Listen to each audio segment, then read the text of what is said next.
Со 25 милиони долари американска војна помош, армијата ќе набави борбени возила, вели министерката за одбрана Радмила Шекеринска во интервју за телевизија 24 од седиштето на НАТО во Брисел. Со американската влада веќе последнава година дискутираме за таа помош.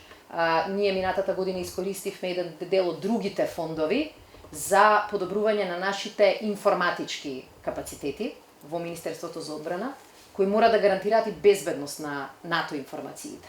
Но оваа година фокусот ќе ни биде на модернизација во делот на возилата. И тоа ќе биде првиот проект за модернизација во поглед на воена опрема. Го завршивме во делот на инженериските машини, речиси до крај, но ова е прва воена опрема и за да тој се реализира, испративме и нов закон за набавки во одбраната до собранието, каде што предвидуваме можност, наместо само владата да купува од комерцијални фирми, што не беше многу успешно во минатото, да предвидиме можност за договори влада со влада. Шекеринска вели и дека разговарала со турскиот колега и добила одговор дека Турција во зависност од политичките распореди ќе го ратификува протоколот за НАТО за Северна Македонија. Денеска, инаку на крајот на министерскиот состанок, американскиот секретар за одбрана Марк Еспер порача дека Русија е главен фактор на дестабилизација во Европа. Генералниот секретар на Алијансата Јенс Столтенберг пак рече дека сојузниците постигнале согласност за мисијата во Авганистан и за зголемување на средствата за одбрана. Иако во Авганистан остануваат многу предизвици, сега имаме единствена можност за мир. Сојузниците целосно ги поддржуваат напорите за постигнување политичко решение.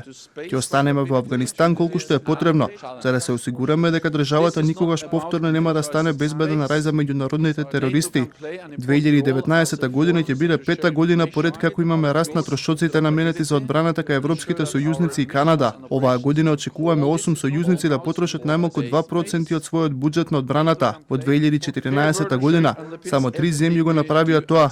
Ова се охрабрувачки чекори и се движиме во правата насока. Рамномерната распределба на трошоците ќе биде важна тема за време на средбата во Лондон со лидерите на НАТО. Состанокот на министрите за одбрана на НАТО денеска и официјално заврши после тродневни активности.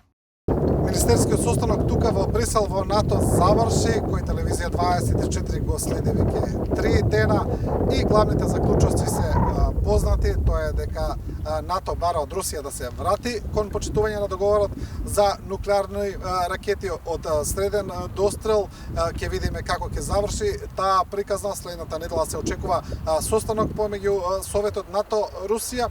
А за Северна Македонија работите се прилично јасни, тече процесот на ратификација и тука македонската делегација, предводена од министерката Радмила Шекеринска, разговараше со уште некои земји кои не ја завршиле ратификацијата за да се забрза целиот процес и земјата да стане полноправна членка до самитот во Лондон во декември.